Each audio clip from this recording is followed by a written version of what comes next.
Halo semua, pada video kali ini kita akan membahas soal OSNP Kimia tahun 2025. Langsung saja mari kita lihat soalnya seperti apa. Oke, ini soal nomor 1 ya, ada poin A, B, C, D, dan E. So, ada 5 poin A, B, C, D, E. Kita akan bahas satu persatu. Mari kita mulai dari poin A. Kita baca soalnya. Teknik karakterisasi pertama yang dilakukan oleh spektroskopi serapan UV vis, di mana diprediksi panjang gelombang serapan maksimum etilbenzena akan berada pada panjang gelombang yang lebih titik-titik dibanding stirena. Fenomena ini disebut sebagai pergeseran. Oke, di sini ada dua titik-titik ya, atau dua jawaban yang harus kita sediakan di poin soal ini. Yang pertama mengenai prediksi panjang gelombang serapan maksimum, atau ini biasa disimbolkan sebagai lambda max. Kita bandingkan etilbenzena itu produknya dengan si stirena. Jadi etilbenzena itu lambda maxnya lebih apa dibandingkan stirena kayak gitu. Terus nanti ditentukan termasuk pergeseran apa. Jadi nanti kita akan bahas dua hal, lambda max dan pergeserannya. Yang pertama kita ngomongin lambda max, sesuai dengan namanya, ini adalah panjang gelombang serapan maksimum. Ini artinya adalah gelombang yang dari UV vis yang diserap oleh senyawa. Untuk menganalisa, senyawa ini punya karakteristik seperti apa sih? Punya gugus fungsi seperti apa sih? Nah, tiap gugus fungsi itu punya karakteristik atau panjang gelombang tertentu yang dia serap akibat dari yang kita namakan, kalau ini UV vis ya, ini penyerapan panjang gelombang atau penyerapan gelombang elektromagnetik itu biasanya berkaitan dengan transisi elektronik. Transisi elektronik itu adalah perpindahan elektron dari tingkat energi lebih rendah ke lebih tinggi atau sebaliknya. Nah, kalau ini penyerapan berarti tingkat energinya dari lebih rendah ke lebih tinggi ya. Nah, energi apa nih? Kalau dari soal ini, yang akan terbahas adalah transisi yang berhubungan dengan transisi elektron dari orbital pi ke pi bintang atau pi bonding ke pi anti bonding. Gimana kita memprediksi nilai lambda max-nya? Ada sebuah pola sederhana. Ketika kita melihat struktur molekulnya, kita bisa memprediksi mana lambda max yang lebih panjang atau mana lambda max yang lebih pendek. Itu gimana? Ini salah satunya adalah kita lihat ikatan rangkap terkonjugasinya. Semakin banyak ikatan rangkap terkonjugasi, maka lambda max-nya akan semakin besar atau semakin panjang. Semakin banyak ikatan rangkap terkonjugasi, maka lambda max-nya semakin panjang. Nah, ini poin pentingnya. Nah, kalau kita lihat dari struktur stirena dan etilbenzena, ini kelihatan ya, maksudnya stirena ini ikatan rangkap terkonjugasi. Anyway, terkonjugasi itu maksudnya adalah selang-seling ya. Rangkap tunggal gitu. Nah, ini ada 4 ikatan rangkap yang terkonjugasi. Sementara untuk etilbenzena, dia hanya punya 3 ikatan rangkap terkonjugasi. Tadi, pola yang umum terjadi itu adalah semakin banyak ikatan rangkap terkonjugasi, lambda max-nya semakin panjang. Di sini yang lebih banyak ikatan terkonjugasinya adalah stirena, artinya lambda max dari si stirena dibandingkan lambda max-nya dari etilbenzen. Ini yang lebih panjang adalah yang stirena karena dia punya ikatan rangkap terkonjugasi lebih panjang. Ya, berarti lambda max-nya stirena yang lebih panjang. Kalau kalimatnya adalah lambda max etilbenzen akan berada pada panjang gelombang yang lebih titik-titik dibanding stirena, berarti etilbenzen lebih pendek. Nah, untuk yang ini jawabannya berarti adalah lebih pendek, seperti itu. Nah, sekarang yang kedua adalah fenomena ini disebut sebagai pergeseran. Apa nih maksudnya pergeseran? Pergeseran tuh maksudnya adalah ini ya, perubahan lambda max dari reaktan ke produk. Jelas kalau dari sini reaktannya punya lambda max lebih panjang dibandingkan si produk. Berarti nanti pergeserannya adalah dari lambda max panjang ke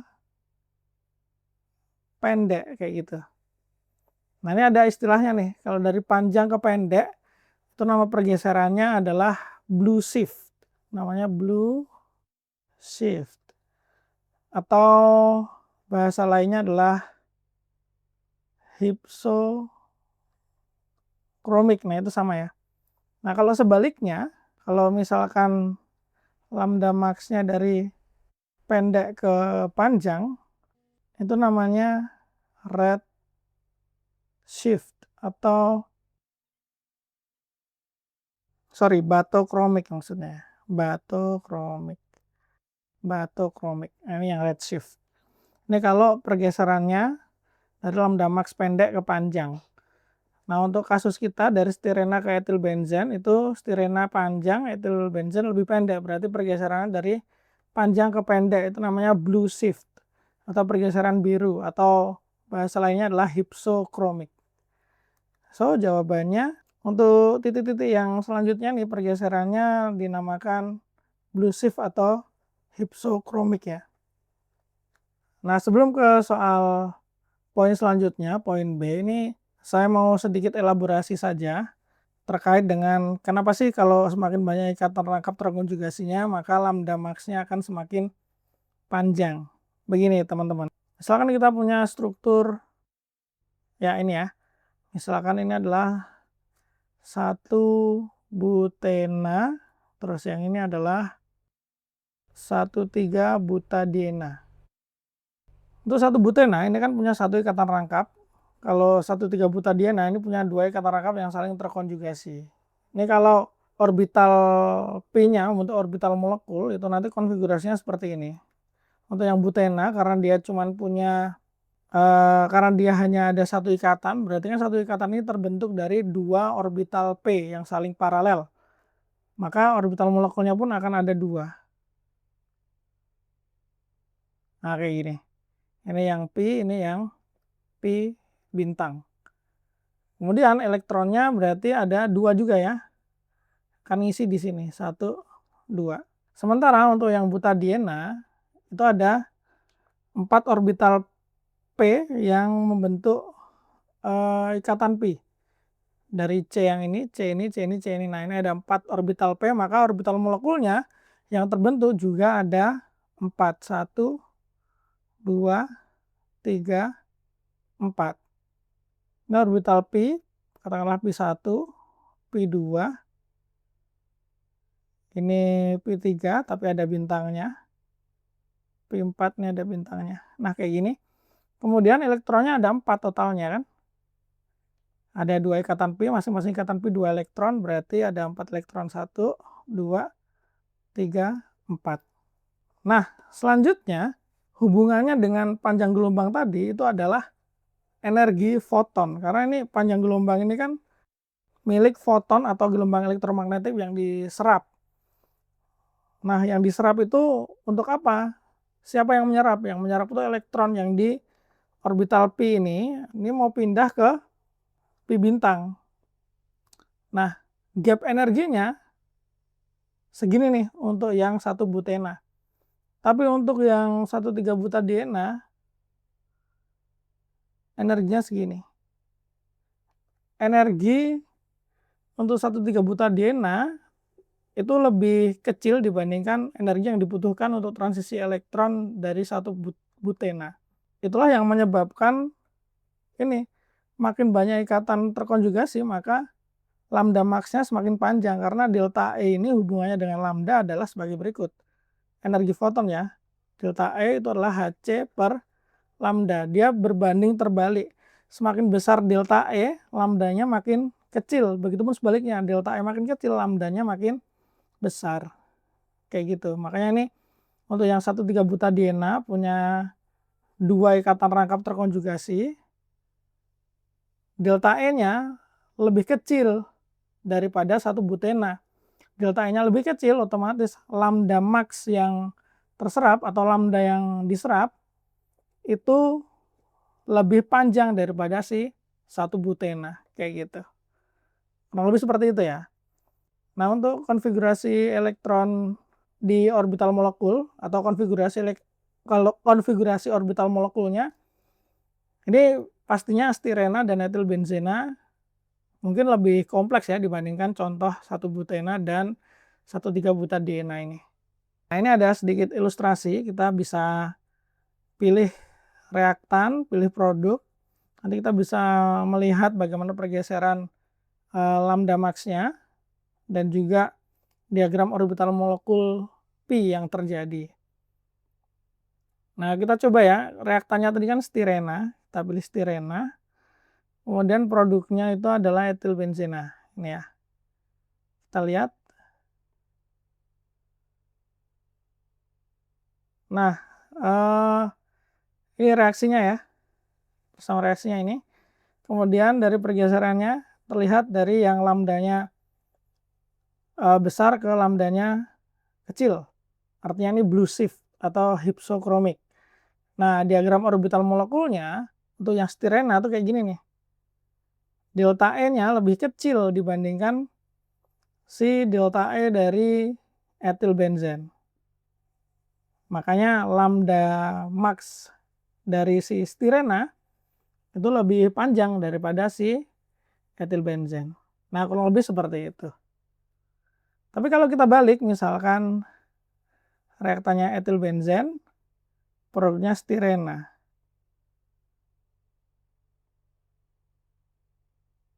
Nah, ini pergeserannya dari lambda yang kecil ke lambda yang besar, atau dari lambda pendek ke lambda yang panjang. Seperti itu ya. Oke, mungkin cukup pembahasan untuk yang poin A. Sekarang kita lanjut ke poin B. Jika diukur dengan spektrometri massa, maka massa eksak teoritis produk reaksi yang terjadi, massa eksak teoritis produk reaksi yang dijadikan acuan adalah, oke, produknya itu berarti kan etilbenzen ya. Nah, biar kelihatan berapa jumlah C, berapa jumlah H-nya, kita gambar molekul etilbenzen dengan huruf-hurufnya lengkap. Nah, ini seperti ini, dengan atom-atomnya lengkap ya. Jadi kalau kita hitung C-nya ada ini 6, 7, 8. C8, H-nya adalah ini 5, 6, 7, 8, 9, 10. C8H 10 gini ya. Nah, kalau kita mau menghitung, kita nanti akan pakai C yang C12 ya. Karena paling sering C itu ya C12 paling banyak gitu kan. Kalau H ini H yang H1. Kalau H2 itu kan deuterium, H3 tritium ya, paling sering adalah H1 ya. Tinggal kita jumlahkan saja. Di sini ada 8 dikali 12,0000 ya, kita tulisnya 12 aja. Ditambah 10 dikali 1,007825. 1,007825. Kita hitung dulu. 8 kali 12 tambah 10 kali 1,007825. Oke, 106,07825. 106,07825. Di sini dibilang jawaban dalam 8 angka penting. Kita hitung dulu. 1, 2, 3, 4, 5, 6, 7, 8. Nah, udah pas ya. Nah, berarti jawabannya adalah ini. Massa eksak 8 angka pentingnya. Untuk etilbenzena. Kita lanjut ya ke soal yang C. Indikasi reaksi reduksi tersebut telah berhasil bisa dilihat dengan membandingkan spektrum FTIR stirena dengan produk di mana diamati titik-titik puncak di daerah 1630 cm pangkat -1 yang diasumsikan berkorelasi dengan gugus titik-titik. Ini ada dua jawaban juga, dua titik-titik yang harus kita isi. Yang lebih gampangnya aja, di sini ada berkorelasi dengan gugus. Gugus apa? Nah, ini kan antara stirena dengan si etilbenzena itu perbedaannya ada di sini ya. Awalnya ada ikatan rangkap, terus produknya jadi nggak ada ikatan rangkap. Berarti ini berkorelasi dengan gugus CC rangkap atau gugus alkena, kayak gitu. Nah, selanjutnya ini diamati puncaknya di daerah 1630 ini apa yang terjadi di puncaknya gitu kan. Harusnya sih kalau korelasinya dengan CC rangkap, maka di reaktan di stirena itu awalnya ada puncak di 1630, terus setelah terbentuk etilbenzen karena gugusnya udah hilang, maka puncak di daerah 1630 ini hilang, harusnya kayak gitu. Nah, kita lihat FTIR-nya untuk masing-masing stirena dan etilbenzen ya. Ini yang stirena, ini yang etilbenzen. Sekarang mari kita perhatikan di 1600-an ya. Ini kan 1000, 1100, 200, 300, 400, 500, 600, nah sekitar sini. Nah, kalau sekitar sini kan berarti ini juga sama. 100, 200, 300, 400, 500, 600, nah sekitar sini.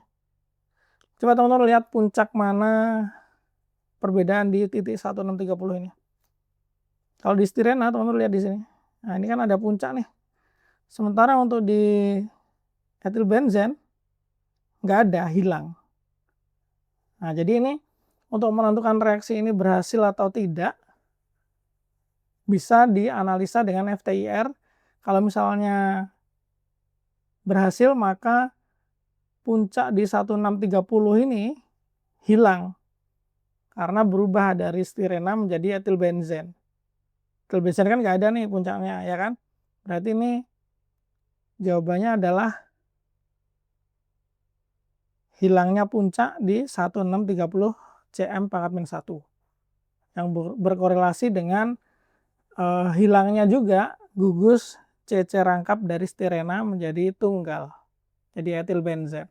Kita lanjutkan ya ke poin D. Dengan spektroskopi CNMR, kedua senyawa akan memberikan jumlah sinyal karbon yang sama, yaitu titik-titik sinyal karbon. Kita pause dulu sampai sini ya. Ini dulu, kita tentukan dulu berapa banyak sinyal karbonnya. Nah, jumlah sinyal karbon itu ditentukan oleh berapa banyak atom karbon yang tidak ekivalen satu sama lain. Jadi kalau ekivalen dia akan memiliki satu sinyal saja, seperti itu. Nah, untuk stirena, ini kan CH3, ini CH, ini C, CH, CH, CH, CH, CH. Baik, untuk yang tidak ekivalen, CH3 jelas dia beda sendiri dengan yang lain. Satu, terus ada ini CH yang di sini juga beda sendiri. C yang ini juga beda. Nah, sekarang untuk yang kelima C ini bagaimana? Kelima C ini, nah ini lihat. CH ini dan CH ini dia ekivalen. Dari mana tahu ekivalennya? Oh, CH ini mengikat CH di samping, CH ini ke CH di samping juga sama ya. Terus CH yang di ini, yang saya tunjukkan ini, dia ikat C, begitupun CH yang di atasnya ikat C, kayak gitu. Jadi CH yang ini dikelilingi oleh CH dan C. Nah, kalau yang ini, CH yang di sini nih beda dia. Dia ini dikelilingi CH sama CH. Begitupun yang di sini, dia dikelilingi CH sama CH, makanya dia ekivalen kayak gitu. Yang terakhir CH yang saya lingkari hijau, nah ini paling beda sendiri dia. Dia di ujung CH, ya maka dia beda juga. Jadinya di sini ada berapa C yang tidak ekivalen? 1, 2, 3, 4, 5, 6. Jadi ada 6 sinyal tidak ekivalen untuk yang stirena. Kalau etilbenzen sama ya, polanya mirip, sama. Jadi 6 sinyal juga. Nah, terus baru kita bahas nih yang selanjutnya, di mana konfirmasi keberhasilan reaksi dapat dilihat berdasarkan jumlah sinyal karbon yang berada di bawah geseran kimia 90 ppm. Pada daerah di bawah 90 ppm, ini yang di bawah, 90 ppm, stirena akan memberikan sinyal titik-titik berapa sinyal, dan etil benzel akan memberikan berapa sinyal. Ya gini, berarti kita perlu tahu dulu nih, kan perbedaannya antara stirena dan etil benzen itu terletak di ikatan rangkap ini ya. Bagaimana pengaruh ikatan rangkap terhadap pergeseran kimia? Harusnya sih kalau ikatan rangkap untuk spektroskopi NMR dia akan memperbesar pergeseran kimianya. Jadi harusnya stirena nanti lebih banyak sinyal karbon yang berada di geseran kimia lebih besar ppm-nya ini dibandingkan etil benzen. Nah, cuman spesifik untuk 90 ppm ini yang untuk gugus apa nih? Nah, kita lihat aja di grafik CNMR ini ya. Kita lihat 90 ppm itu ada di mana? 90 berarti di sekitar sini ya. Nah, jadi ini batasnya nih. Yang ditanyakan adalah di bawah 90 ppm. Itu daerah sini nih 90 ppm. Berarti dari 0 sampai 90 ya. Lihat untuk yang stirena. Ini kita hapus dulu ya. Untuk yang stirena ini ada gugus C aromatik dan juga alkena. Itu ada di lebih dari 90 semua. Jadi untuk stirena itu semua sinyal, 6 sinyal karbon tadi berada di pergeseran di atas 90 ppm semua. Nih. Itu kan? Berarti untuk yang stirena akan memberikan sinyal sebanyak 0 kalau di bawah 90 ppm. Jadi ini jawabannya 0. Karena dia hanya punya C aromatik dan juga C alkena nih. Regionnya ada di geseran kimia yang lebih besar dari 90 ppm. Nah, kalau etil benzen itu nih aromatiknya ada. Aromatik ya, ini di atas 90 ppm. Nah, sama ini bagian ini nih. Ini kan gugus alkana. Alkana yang di B ini CH2, yang di C ini CH3. CH2, CH3 yang mana? Yang ini CH2, CH3. Berarti ada 2 C atau ada 2 sinyal yang di bawah 90 ppm. Jadi etil benzen akan memberikan 2 sinyal pada daerah di bawah 90 ppm. Lanjut ya. Berdasarkan skema reaksi di atas, jika diukur melalui teknik spektroskopi HNMR, sinyal proton A akan memiliki geseran kimia yang lebih titik-titik dibanding sinyal proton B. Oke, kita sampai sini dulu. Kita pause dulu, terus kita bahas ya. Di sini fokusnya adalah di pergeseran kimia. Di A sama di B. Ini kalau di A itu kan CH, kalau di B berarti CH2 gitu kan. Ini hanya untuk yang A ada di rangkap, untuk yang ini H yang di B ini dia nggak ada yang langsung sama rangkap ya C-nya ya. Oke, jadi perbedaannya di ikatan rangkap sama tunggal gitu aja.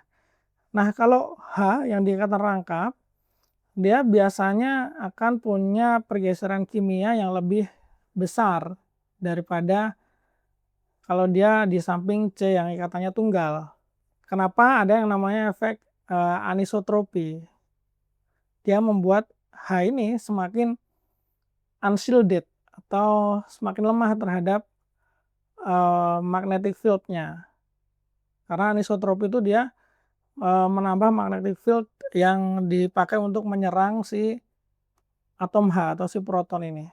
Sebenarnya nggak terlalu memikirkan anisotropi itu apa, efeknya bagaimana. Yang penting kita bisa baca ini aja. Baca grafik pola spektrum HNMR. Nah, geseran kimia itu yang ini, 0, 1, 2, 3, sampai 10 ini. Jadi kalau kita lihat di sini, stirena itu H-nya, H yang ini, dia itu mirip seperti H yang di alkena ini. Nah, H yang berkaitan dengan CC rangkap, gitu kan? Nah, sementara untuk yang etil benzen ini CH2, CH2 ini dia itu mirip seperti ya alkana biasa ini. Ya. Jadi letaknya dia lebih kanan daripada si hanya stirena. Pertanyaannya kalau di sini geseran kimianya lebih apa nih A dibandingkan yang B. Berarti yang ini A itu lebih besar pergeseran kimianya daripada si B. Nah, untuk HNMR ini ada istilahnya. Semakin besar geseran kimia itu disebut sebagai downfield atau deshielded. Semakin kecil pergeseran kimianya disebutnya upfield atau shielded. Nah, karena ini dibandingkannya A terhadap B, maka A ini pergeseran kimianya lebih besar daripada B, atau A ini lebih downfield daripada B, atau A ini lebih deshielded daripada B. Nah, jadi jawabannya ya antara lebih besar, lebih downfield, atau lebih deshielded, terserah salah satu itu yang ada apa. Mau jawab downfield juga boleh. Nah, kayak gitu ya. Baik. Terus hal berikutnya, ini masih poin E. Tapi kita akan pindah ke slide selanjutnya biar lebih banyak space yang bisa kita gunakan untuk coret-coret. Oke, kita lanjutkan untuk yang E ya. Selain pergeseran sinyal, konfirmasi terjadinya reaksi juga terlihat pada perubahan multiplisitas, di mana proton B akan memiliki multiplisitas titik-titik yang sebelumnya proton A memiliki multiplisitas titik-titik. Oke, kita stop dulu sampai sini, kita bahas multiplisitas. Multiplisitas itu jumlah H tetangga ditambah 1 gitu ya. Maksudnya jumlah H tetangga yang tidak ekivalen ya. Nah, kita gambar dulu seperti ini kurang 1 ya, ini harusnya CH. Nah, sekarang kita akan fokus ke yang ini B dulu ya, yang B yang ini, yang di sini. H di B ini punya tetangga sebanyak 3 di sini, terus 0 di sini, berarti totalnya 3 ya. Berarti multiplisitasnya adalah 3 tambah 1, 4. Nah, gini. Beres ya untuk yang B ya. Sekarang untuk yang A. Yang A multiplisitasnya adalah, kan ini nih, H-nya di sini. Tetangganya di kiri nggak ada, di kanan ada 2, berarti multiplisitasnya adalah 2 tambah 1, 3. 3 multiplisitas. Nah, yang terakhir sekarang, pada produk etilbenzena berarti yang ini ya, yang produk ini ya. Rasio paling sederhana integrasi sinyal B terhadap sinyal C adalah, integrasi sinyal itu sama aja ini ya, jumlah atom H yang berkorelasi dengan sinyal itu. Jadi kalau rasio integrasinya B terhadap C ya kita bandingin jumlah H di B sama jumlah H di C. Di B 2, di C 3. Ya udah perbandingan paling sederhananya adalah 2 banding 3. Ya udah 2 banding 3. Beres. Itu ya. Jadi integrasi itu proporsional dengan jumlah H yang menghasilkan sinyal tersebut. Baik, mungkin cukup sekian pembahasan soal kita pada video kali ini. OSNP Kimia tahun 2025 soal nomor 1. Thank you sudah menonton. See you on the next video. Dah.